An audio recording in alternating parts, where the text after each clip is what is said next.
சீரியல்களின் full எபிசோடுகளை Sun டிவியில் ஒளிபரப்பான உடனே எக்ஸ்க்ளூசிவாக சன் நெக்ஸ்டில் மட்டும் ஃப்ரீயா பாருங்கள். அன்னையே போற்றி, மகிழம் காப்பவளே போற்றி, ஓம் அன்புக்கரசியே போற்றி போற்றி,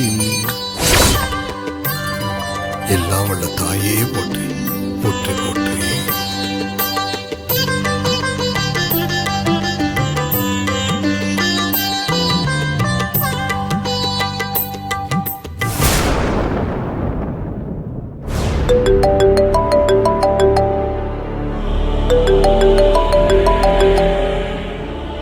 வணக்கம் குருஜி.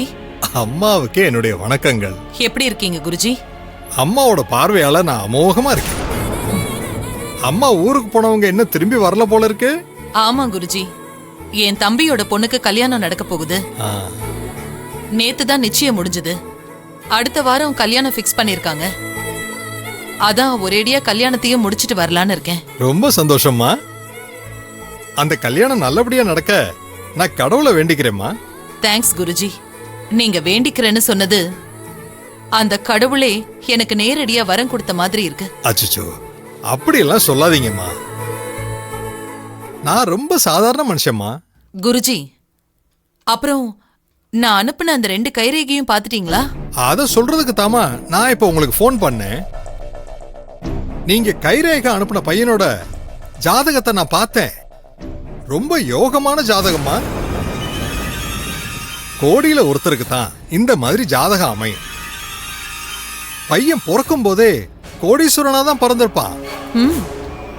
எங்க இருந்தாலும் ராஜா மாதிரி வாழ்க்கை தான் அவனுக்கு இருக்கும். அதுவும் முக்கியமா ஒருத்தரோட வாழ்க்கையில வாழ்க்கை துணைதான் ரொம்ப ரொம்ப முக்கியம். அந்த பையனுக்கு அமைகிற மனைவி சத்தியவானுக்கு கிடைச்ச சாவித்திரி மாதிரி. புருஷனுக்காக அவ எதை வேணாலும் செய்வா. அதே மாதிரி அந்த பையனும் பொண்டாட்டிய எந்த காரணத்துக்காகவும் விட்டு கொடுக்கவே மாட்டான். கேட்கவே ரொம்ப சந்தோஷமா இருக்கு குருஜி. ஆனா அவரோட ஜாதகத்துல சந்திரன் பலவீனமா இருக்கிறதுனால சின்ன வயசுலயே அவர் அவங்க அம்மாவை இழந்திருப்பாரு. ஆமா குருஜி, கரெக்டா தான் சொல்றீங்க. அவருக்கு அம்மா இல்ல. இப்ப அவரோட கோச்சார பலனும் சரியில்லை. போர்க்களத்துல நிக்கிற ராஜா மாதிரி போராட்டத்துல தான் இப்ப அவர் இருக்கணும். போன 2-3 மாசத்துக்குள்ள பெரிய கண்டம் வந்து அந்த பையன் தப்பிச்சிருக்கணும். அந்த கண்டத்துல இருந்து தப்பிச்சிருந்தாலும் இப்ப கொஞ்சம் சித்தம் கலங்கின நிலையில தான் அந்த பையன் இருக்கணும். என்ன குருஜி சொல்றீங்க? கண்டிப்பா இது நடந்திருக்கணும். அந்த பையன் அந்த கண்டத்தை தாண்டி இப்ப உயிரோட இருக்கிறதுக்கு காரணமே அவன் பொண்டாட்டியாலதான்.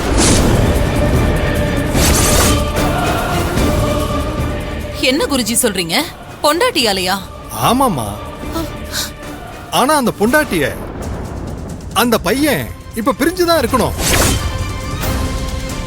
என கேது இப்போ அந்த பையனோட ராசியில இருக்கிறார்.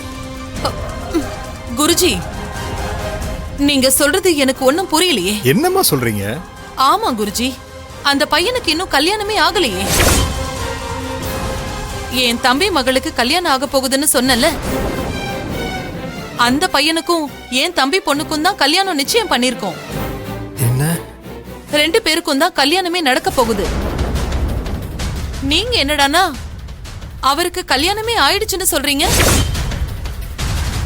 குருஜி, தப்பா எடுத்துக்காதீங்க. நீங்க வேணா இன்னும் ஒரு வாட்டி அந்த பையனோட ஜாதகத்தை நல்லா பார்த்துட்டு என்கிட்ட கொஞ்சம் சொல்றீங்களா? என்னம்மா இப்படி சொல்றீங்க? நீங்க ஒருத்தங்களுக்கு ஜாதகம் பார்க்கணும்னு சொல்றீங்கன்னா நான் எப்படி பாப்பேன்னு உங்களுக்கு தெரியாதா? தெரியும் குருஜி. ஆனா அந்த பையனுக்கு இனிமேதான் கல்யாணமே ஆக போகுது. ஆனா நீங்க கல்யாணம் ஆயிடுச்சுன்னு சொல்றீங்களே. அம்மா, உங்க வார்த்தையை நான் மறுத்து பேசுறேன்னு தப்பா எடுத்துக்காதீங்க. நிச்சயமா அந்த பையனுக்கு இந்நேரம் கல்யாணம் ஆயிருக்கும். இப்ப உள்ள கிரகநிலை காரணமா அநேகமா அந்த பொண்ணோட வாழ முடியாத சூழ்நிலையில தான் இருக்கணும். ஆனா இப்ப அவங்க புருஷன் பொண்டாட்டியா வாழாம பிரிஞ்சு இருந்தாலும் அந்த பொண்ணு தான் அந்த பையனோட பொண்டாட்டியா கடைசி வரைக்கும் இருப்பா. என்ன குருஜி இப்படி சொல்லிட்டீங்க? எனக்கு ஒண்ணுமே புரியல. நான் அந்த பையனுக்கு கல்யாணமே ஆகலன்னு சொல்றேன், நீங்க இப்படியே தான் சொல்லிட்டு இருக்கீங்க. அம்மா, என் வாக்கு எப்பவும் தப்பாதுன்னு உங்களுக்கே நல்லா தெரியும். அந்த பையனுக்கு கல்யாணம் முடிஞ்சது மட்டும் இல்ல, நிச்சயமா அந்த பையனுக்கு வாரிசு உருவாயிருக்கணும்.